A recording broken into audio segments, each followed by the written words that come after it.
محترم سامعین و سامعات، کتاب و سنت میں سورہ فاتحہ کی بہت زیادہ اہمیت و فضیلت بیان کی گئی ہے۔ آئیے نمبر وائز سماعت کرتے ہیں۔ نمبر 1، سورہ فاتحہ کو نماز کے ارکان میں سے ایک رکن قرار دیا گیا ہے اور کہا اس کے بغیر نماز ہوگی ہی نہیں، جیسا کہ عبادہ بن صامت رضی اللہ عنہ سے مروی ہے کہ رسول اللہ صلی اللہ علیہ وسلم نے فرمایا لا صلاۃ لمن لم یقرأ بفاتحۃ الکتاب، کہ اس شخص کی نماز ہوگی ہی نہیں جس نے سورہ فاتحہ نہیں پڑھا۔ صحیح بخاری حدیث نمبر 756 و صحیح مسلم حدیث نمبر 394۔ نمبر 2، اللہ تعالیٰ نے سورہ فاتحہ کو نماز سے تعبیر کیا، جیسا کہ صحیح مسلم حدیث نمبر 395 میں ابو ہریرہ رضی اللہ تعالیٰ عنہ سے منقول ہے کہ رسول اللہ صلی اللہ علیہ وسلم نے فرمایا کہ اللہ تعالیٰ نے فرمایا قسمت الصلاۃ بینی و بین عبدی نصفین ولعبدی ما سأل، کہ نماز میرے اور میرے بندے کے درمیان 2 حصوں میں تقسیم کی گئی ہے، یعنی نصف میرے لیے ہے اور نصف میرے بندے کے لیے، اور جو کچھ میرا بندہ مانگتا ہے وہ اس کو دیا جائے گا۔ پھر رسول اللہ صلی اللہ علیہ وسلم نے فرمایا کہ جب بندہ کہتا ہے الحمدللہ رب العالمین تو اللہ تعالیٰ فرماتا ہے حمیدنی عبدی، کہ میرے بندے نے میری تعریف کی۔ پھر بندہ کہتا ہے الرحمن الرحیم تو اللہ تعالیٰ فرماتا ہے اثنی علی عبدی، کہ میرے بندے نے میری ثنا بیان کی۔ پھر جب بندہ کہتا ہے مالک یوم الدین تو اللہ تعالیٰ فرماتا ہے مجدنی عبدی، میرے بندے نے میری بزرگی بیان کی۔ بعض روایتوں میں ہے کہ اللہ تعالیٰ اس کے جواب میں فرماتا ہے فوض الی عبدی، کہ میرے بندے نے خود کو میرے سپرد کر دیا۔ پھر بندہ کہتا ہے ایاک نعبد و ایاک نستعین تو اللہ تعالیٰ فرماتا ہے ہاذا بینی و بین عبدی ولعبدی ما سأل، یہ میرے اور میرے بندے کے درمیان ہے اور میرا بندہ مجھ سے جو مانگے گا میں دوں گا۔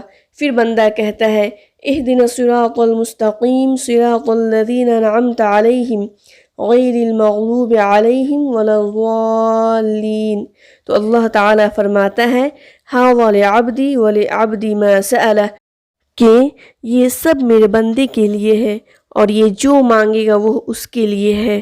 نمبر 3، سورہ فاتحہ قرآن مجید کی سب سے عظیم سورہ ہے، جیسا کہ صحیح بخاری حدیث نمبر 4474 میں حضرت ابو سعید بن معلہ رضی اللہ عنہ سے مروی ہے کہ میں نماز پڑھ رہا تھا، دوران نماز نبی اکرم صلی اللہ علیہ وسلم نے مجھے بلایا، میں حاضر نہ ہو سکا اور نماز میں ہونے کی وجہ سے میں کوئی جواب نہیں دے سکا۔ پھر میں نے نماز کے بعد آپ کی خدمت میں حاضر ہو کر عرض کیا یا رسول اللہ صلی اللہ علیہ وسلم، میں اس وقت نماز پڑھ رہا تھا۔ تو اس پر رسول اللہ صلی اللہ علیہ وسلم نے فرمایا کہ اللہ تعالیٰ نے یہ حکم نہیں فرمایا ہے کہ استجیبوا للہ وللرسول اذا دعاکم، کہ اللہ اور اس کے رسول کے بلانے پر فوراً حاضر ہو جاؤ؟ سورہ انفال آیت نمبر 24۔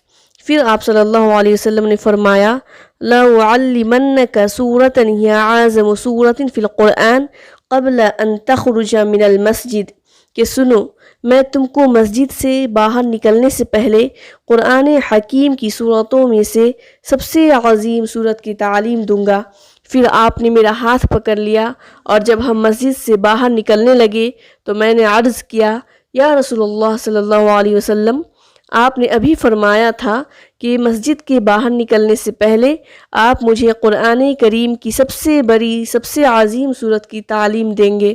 تو آپ صلی اللہ علیہ وسلم نے فرمایا کہ ہاں، وہ سورہ الحمدللہ رب العالمین ہے اور یہی سبع مثانی ہے اور یہی وہ قرآن عظیم ہے جو مجھے دیا گیا ہے۔ نمبر 4، سورہ فاتحہ روحانی و جسمانی، مادی و معنوی ہر طرح کی بیماری کے لیے شفا ہے، دوا اور رقیہ و علاج ہے۔ اس کی دلیل حضرت ابو سعید خدری رضی اللہ عنہ سے مروی حدیث ہے جو صحیح بخاری حدیث نمبر 4623 میں ہے۔ وہ کہتے ہیں کہ ہم ایک فوجی سفر میں تھے اور ہم نے رات میں ایک قبیلہ کے نزدیک پڑاؤ کیا۔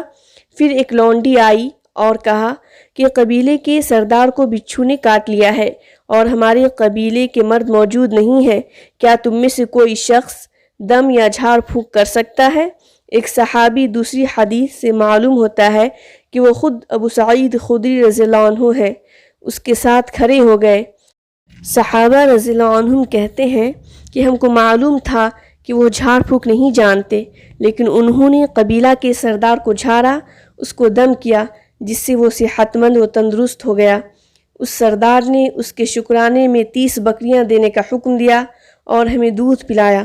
جب وہ جھاڑ پھونک کر کے واپس آئے تو ہم نے ان سے پوچھا، کیا تم واقعی دم کرنا جانتے ہو؟